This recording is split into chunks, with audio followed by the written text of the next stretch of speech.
Allah'a mahsustur. Çok temiz ve mübarek hamdler Allah'adır. Gökte ve yerde olanların sayısı kadar Allah'a hamdolsun. Her ikisi arasında olanların sayısı kadar da Allah'a hamdolsun. Her şeyin sayısınca Allah'a hamdolsun. Gök, yer ve her ikisi arasını dolduran şeylerin sayısınca Allah'a hamdolsun. Allah'tan başka ilah olmadığına, tek olduğuna ve onun ortağı olmadığına şehadet ederim. Yine şehadet ederim ki Efendimiz Muhammed onun kulu ve Resulüdür. Allah ona, ailesine ve ashabına salat etsin. Bundan sonra size ve kendime Allah'tan korkmayı tavsiye ederim. Allahu Teala şöyle buyurmuştur. Hac neredeyse bitti ve bütünleşik hizmetler ve büyük başarılarla dolu bir sezonun ardından hacı kafileleri eşyalarını toplayıp ülkelerine dönmeye başladı. Tüm sektörlerin işbirliğiyle yaptığı zor çalışmalarla hacı ve ziyaretçilere hizmet etmek için çok çalışılmış ve hizmette modern bir fikir geliştirilmiştir. Allah bize hayırları süren itaat mevsimleri nimetini bahşetmiştir. Bu mevsimlerde Allah rahmetiyle bizi mağfiretle kuşatmıştır. Allah'ın başarılı kıldığı bazıları Allah bizi ve seni onlardan kılsın. Annesinin onu doğurduğu gün gibi geri döndü. Diğer bazılarının da Allah 2 yıllık günahlarını bağışladı. Bu başarılı insanların ulaştığı muazzam makam ve basiretli insanların ulaştığı tertemiz beyaz sayfadır. Bu aklı başında insanın dikkatini çeker ve onu bu yüceliği korumaya götürür. Mağfiretin büyüklüğü ve rahmetin farklılığını elde ettiği bu yüksek mertebede sebat etmeye gayret eder. Dindar insanların tutumu her zaman kötülükleri iyiliklerle def etmektir. Allahu Teala şöyle buyurmuştur. Doğrusu iyilikler kötülükleri giderir. Yaşamı kirleten şeylerden sürekli arınma ve amel defterinin kalıcı temizliği mevsimlerin bitmesiyle kesintiye uğramaz. Ve belirli mekan ve zamanla sınırlı da değildir. İşte mağfiretin en önemli sebeplerinin biri de Allah'ı birleyerek ibadeti ona has kılmaktır. Kim kalbinde tevhid sözünü yerine getirirse Allah'tan başka her şeyin sevgi, tazim, hürmet ve korkusu kalbinden gidebilir. O zaman bütün günahları deniz köpüğü gibi de olsa yok olur ve belki de sevaba çevrilir. Bütün faziletli ameller günahlara kefarettir. Bunlardan bazıları şöyledir. Abdest ve taharete inayet etmek ve namazı cemaatle vaktinde kılmaya önem göstermektir. Nitekim Resulullah sallallahu aleyhi ve sellem şöyle buyurmuştur. Allah'ın hataları sildiği ve dereceleri yükselttiği amelleri söyleyeyim mi?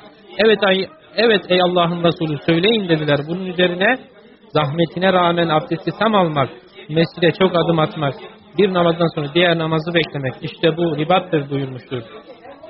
Yine Resulullah sallallahu aleyhi ve sellem şöyle buyurmuştur.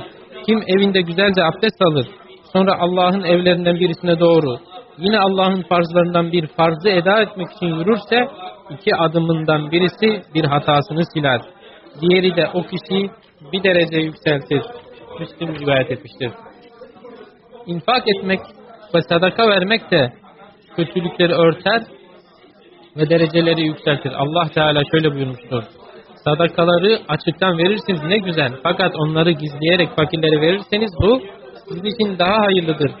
Ve günahlarınızdan bir kısmına da kefaret olur. İyiliği emredip kötülükten sakındırmak da günahlara kefarettir ve dereceleri yükseltir. Resulullah sallallahu aleyhi ve sellem şöyle buyurmuştur. Kişinin fitnesi ailesi, malı ve komşusundadır. Namaz, sadaka ve iyiliği emredip kötülükten sakındırma bu fitneye kefaret olur. Müslim ve Bukhari ve Müslim rivayet etmiştir. Allah'a ve kendine karşı dürüst olmak ve hayatta dürüstçe yaşamak günahlara kefarettir. Allah-u Teala şöyle buyurmuştur. Doğruyu getirenler ve onu doğrulayanlar, işte onlar takva sahibidirler. Onlar için Rableri yanında diledikleri her şey vardır. İşte bu iyilik edenlerin mükafatıdır. Zira Allah onların yaptıkları kötülükleri örter onlara, işledikleri şeylerin en güzel karşılıklarını verir.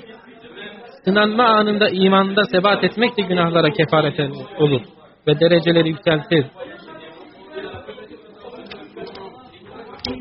Yeryüzünü bina ederek ve onanarak hayatı geliştirmek günahlara kefaret olur. İnsanlara hayır üzere iyilik yapmak da dereceleri yükseltir. Resulullah sallallahu aleyhi ve sellem şöyle demiştir.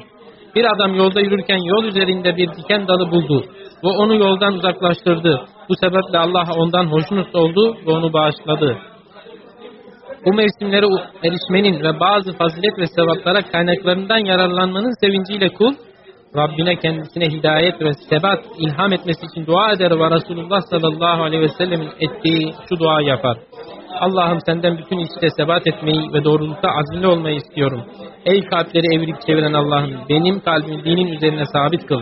Allah beni ve sizi yüce Kur'an ile mübarek kılsın. Beni ve sizi onda bulunan ayetler ve yüce zikir ile faydalandırsın. Bu sözünü söyler, kendim ve sizler için Allah'tan bağışlanma dilerim. Zira Allah gafur ve rahimdir.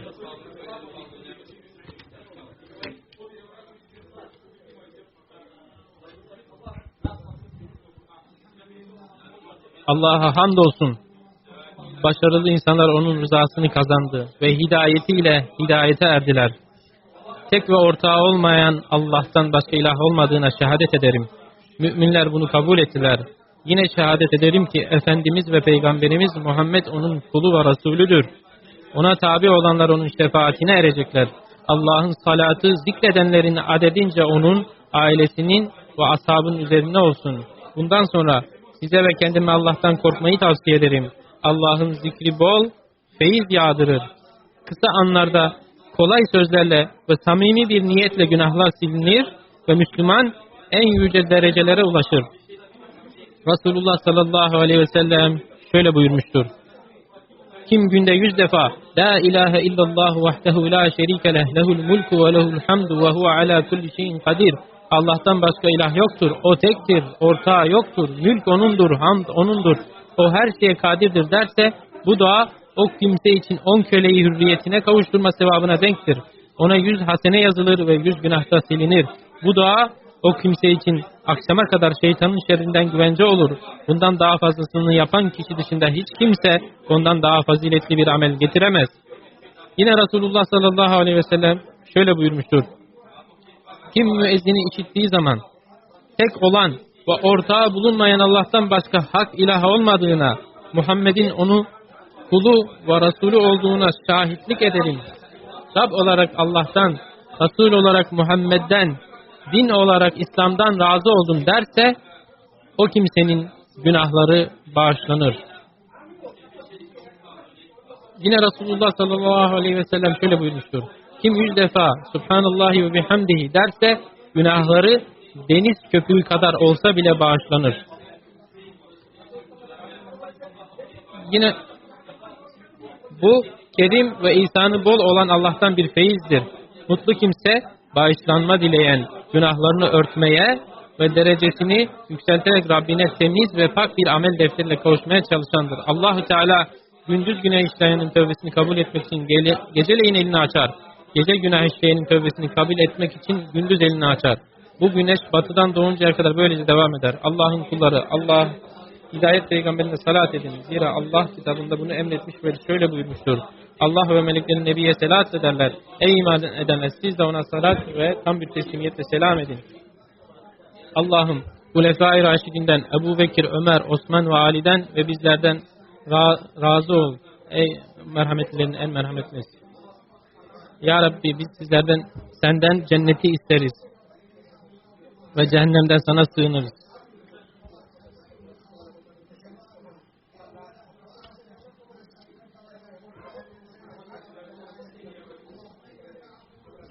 Allah'ım sen affetmeyi seversin, affedicisin, bizleri affet. Ya Rabbi sen Beyt-i Haram'ına gelen hacılarını bağışla, günahlarını bağışla, haclarını kabul eyle ve ülkelerini selametle, ganimetle gönder.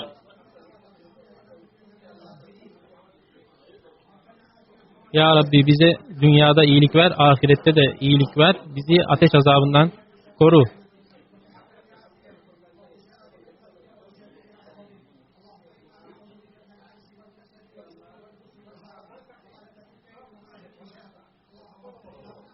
Allah'ım imamımızı Hadimül Harameyn-i Şerifeyni razı olduğun, sevdiğin şeylerde başarılı kıl.